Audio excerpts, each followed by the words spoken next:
Here we have a region that's bounded by the graph of 25 minus x squared, which is this graph right here, and the x-axis.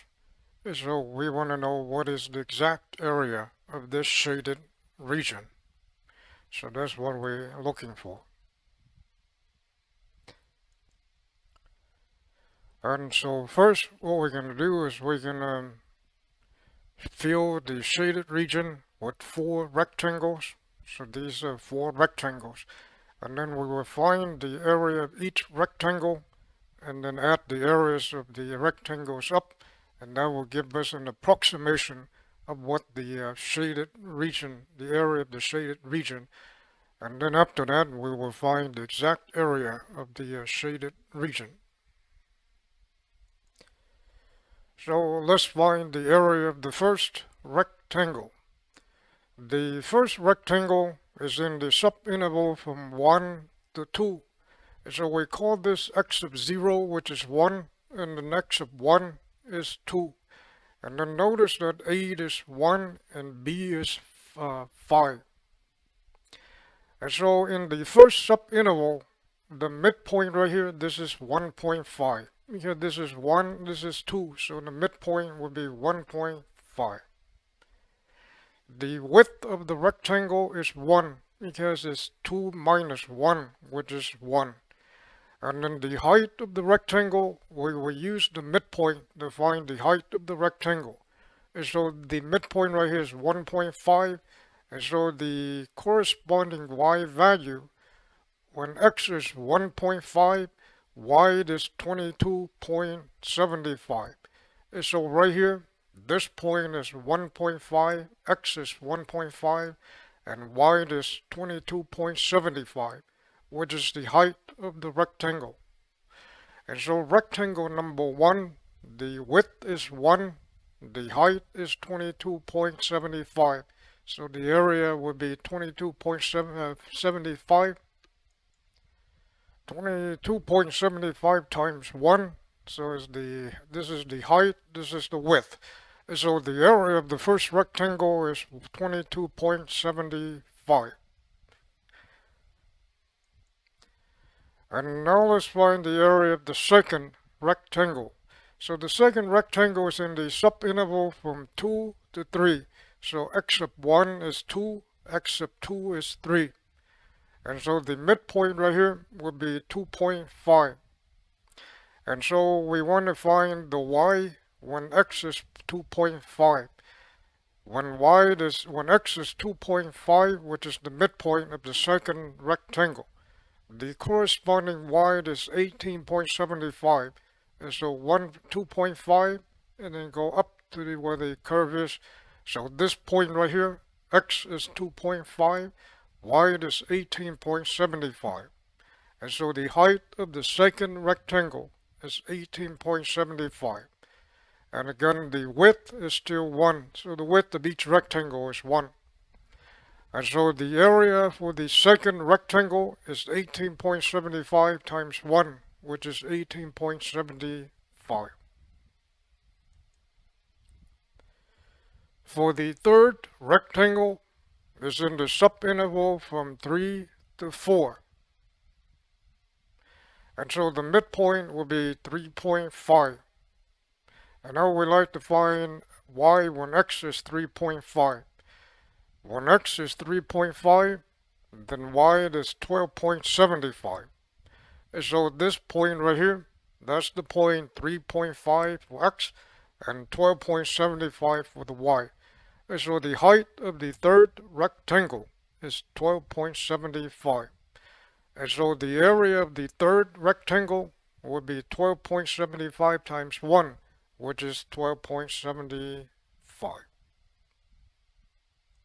And now let's find the area of the fourth rectangle. And the fourth rectangle is in the subinterval from 4 to 5. So this is x of 3, which is 4, x of 5, which is x of 4, which is 5.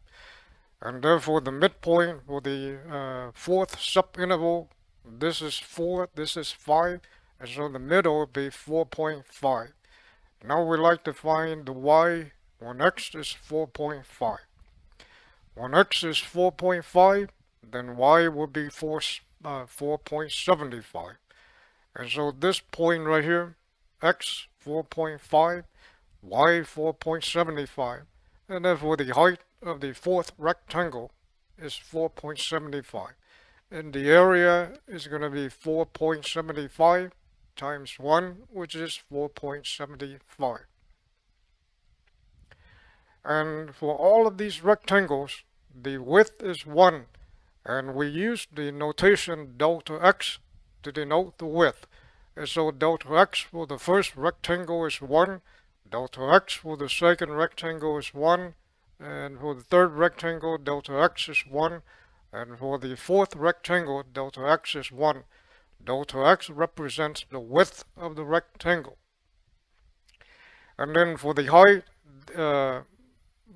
this is f of t sub 4, which is height of the fourth rectangle, and then f of t sub 3 would be height of the third rectangle, f of t sub 2 would be height of the second rectangle, and then f of t sub 1, which is the height of the first rectangle.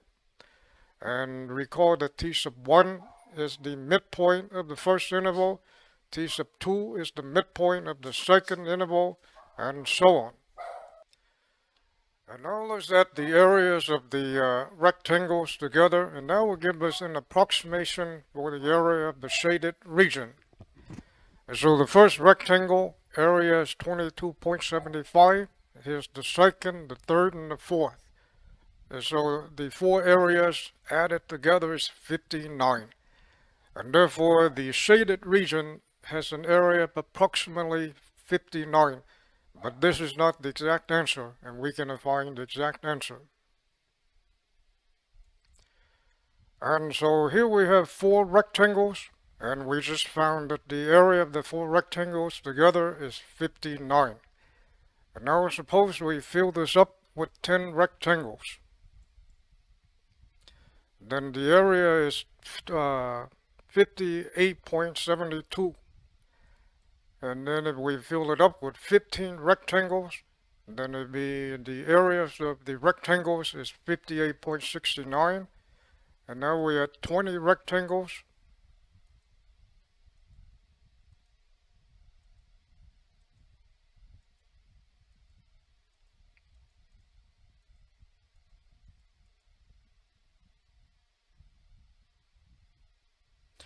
And we had 100 rectangles.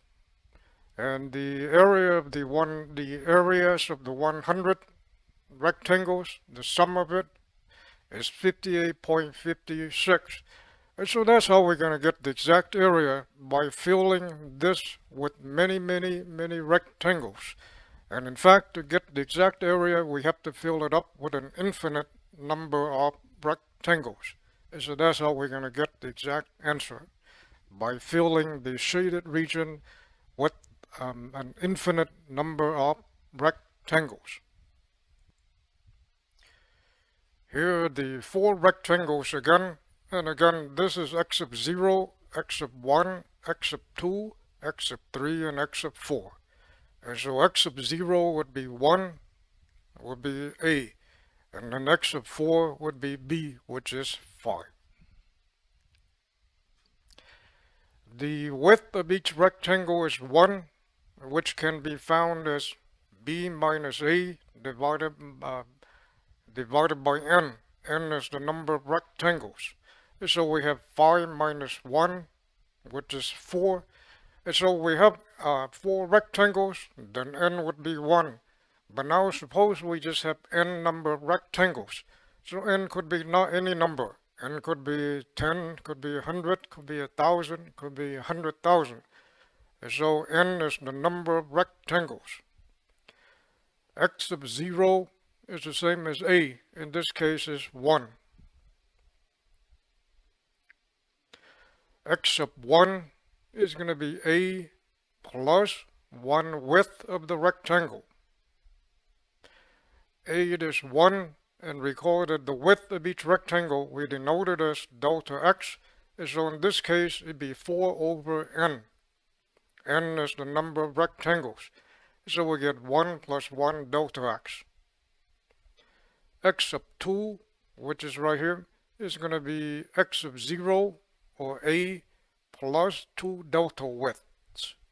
And so we have a plus 2 delta x, so it'll be 1 plus 2 delta x.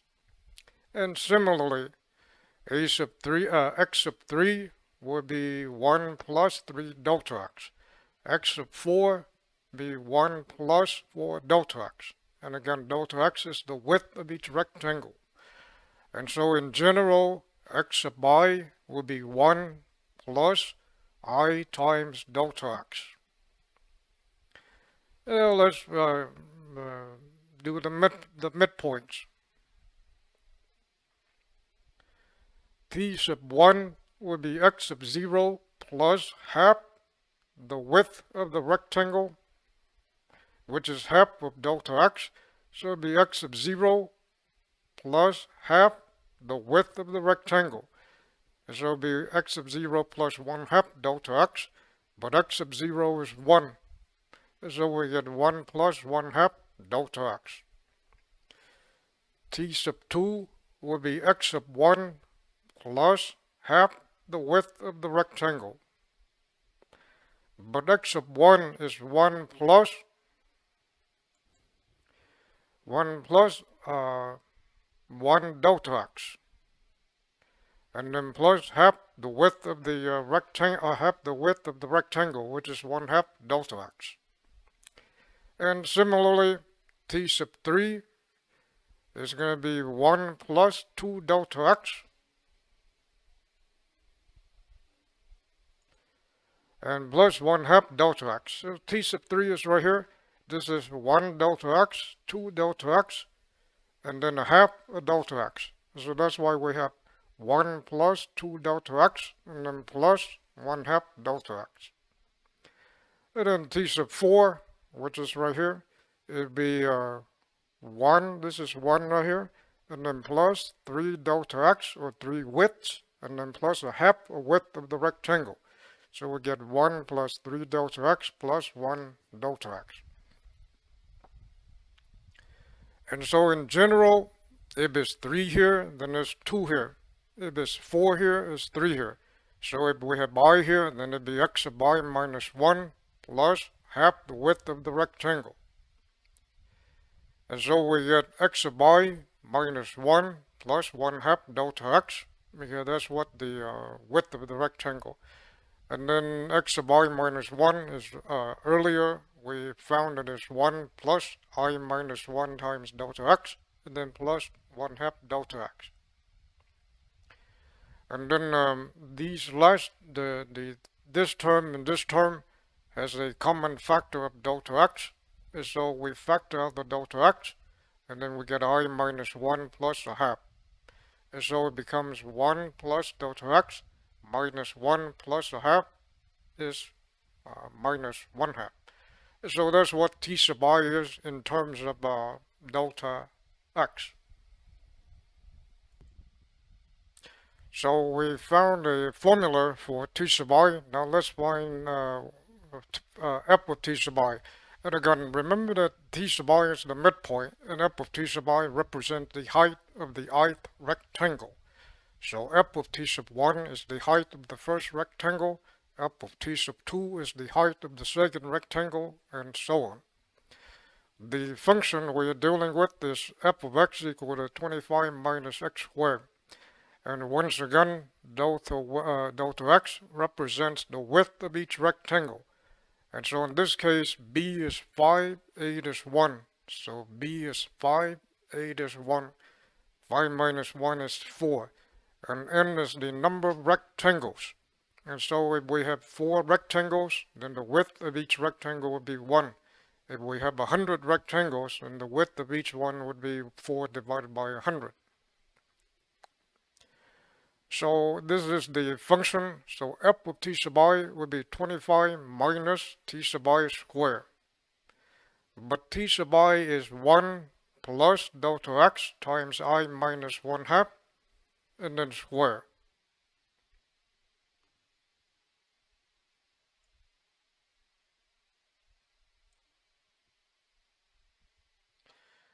This right here, we write it 2 times and then multiply.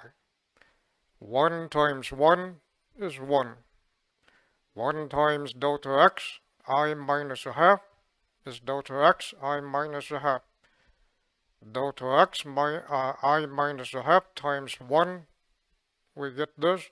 And then the last part, we get delta x, I minus 1 squared. Okay, we're multiplying the same thing here.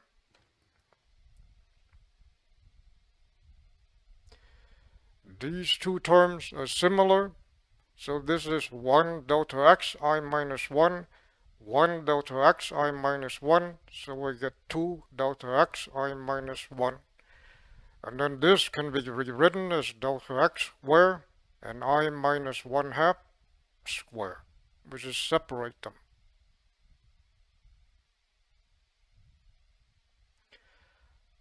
I minus a half squared is I squared minus I plus 1/4. So we do I minus a half times I minus a half, then we get I squared minus I plus 1/4.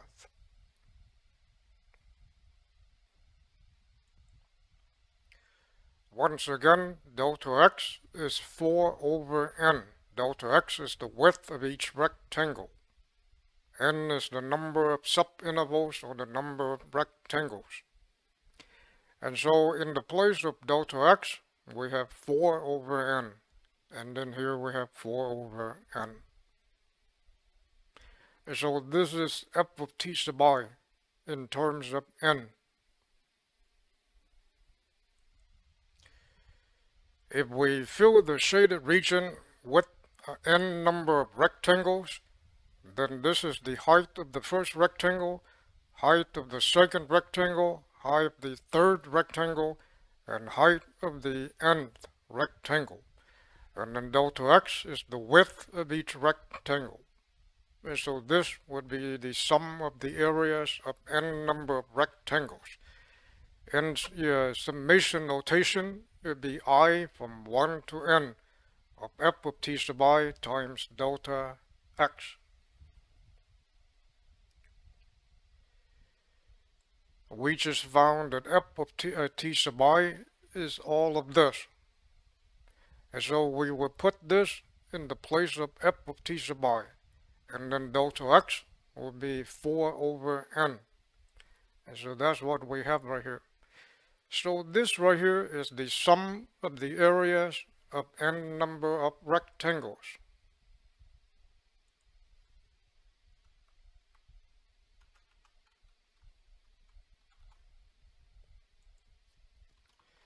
So this is sum of areas of n rectangles or n subintervals.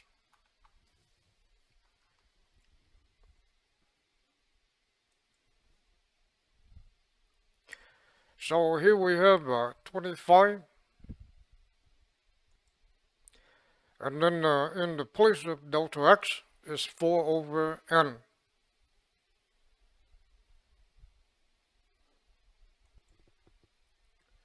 And this is just 2 times 4 over n, so it's 8 over n. This becomes 16 divided by n squared.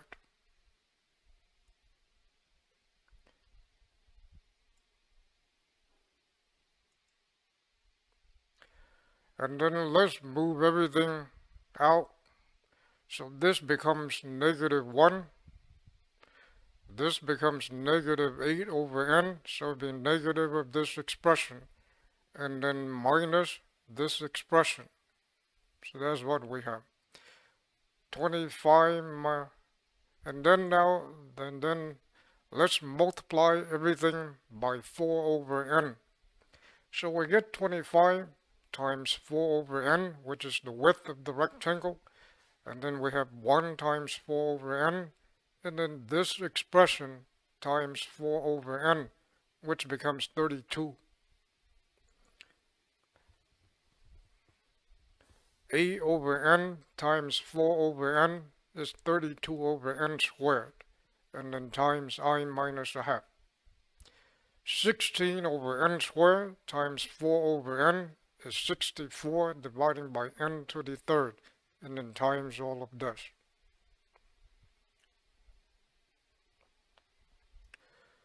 This is 100 over n, this is 4 over n, and then we have the rest of it right here.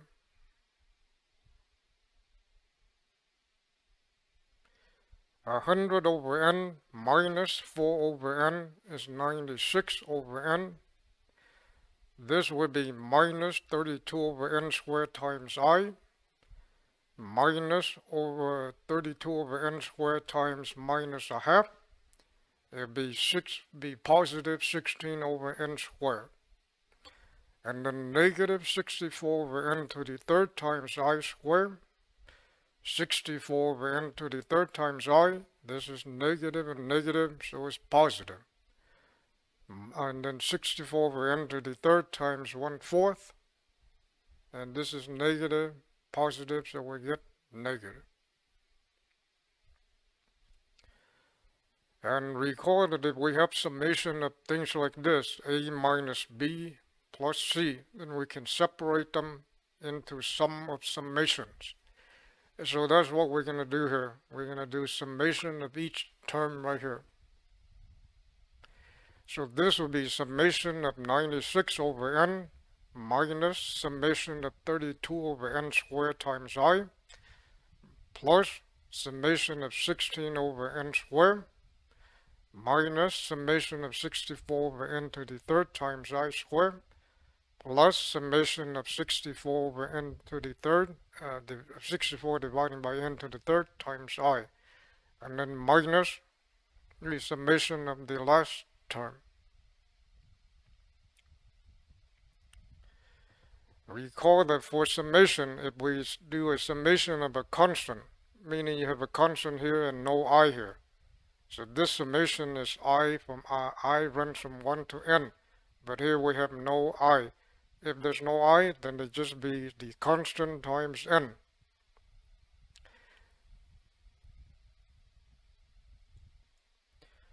And so, for example, this sum right here would be just there's no I here, so it'd be just 96 over n times n, which is 96.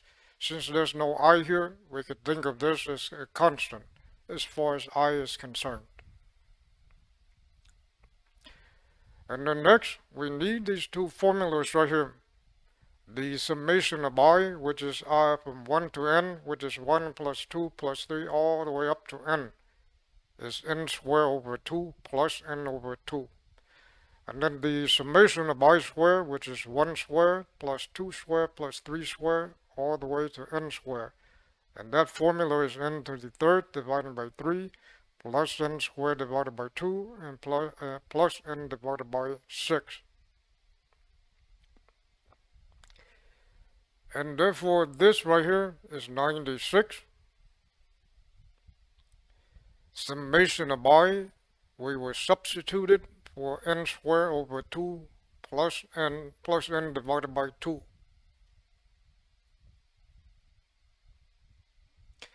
This summation right here, there's no n, no I here, and so it becomes 16 over n squared times n. And 16 over n squared times n is 16 over n. This part right here, this is 64 over n to the third, summation of I squared. We will replace it with this. So that's what we have right here. And then this is summation of I again, so we'll replace it with n squared over 2 plus n over 2. 64 over n to the third times 1/4 times n is minus 16. Here's a minus, it'd be 16 over n to the second.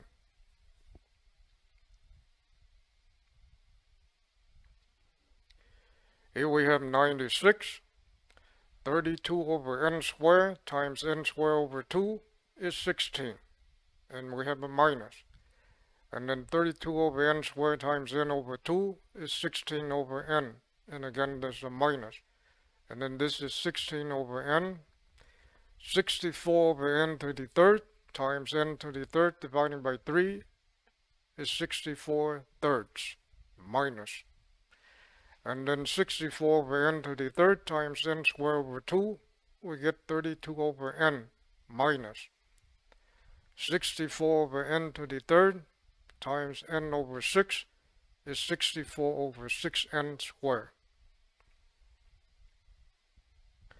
64 over n to the third times n squared over 2, then we get 32 over n. And then 64 over n to the third times n over 2 is 32 over n squared.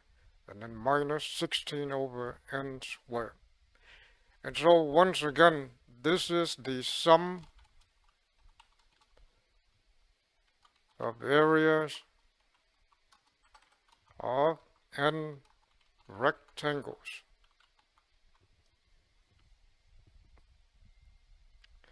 And now we want the exact area, then we have to fill it up with an infinite number of rectangles. And so this is what infinite number of rectangles looks like. We just add the limit here and then let n runs to infinity. And so this is the exact area right here.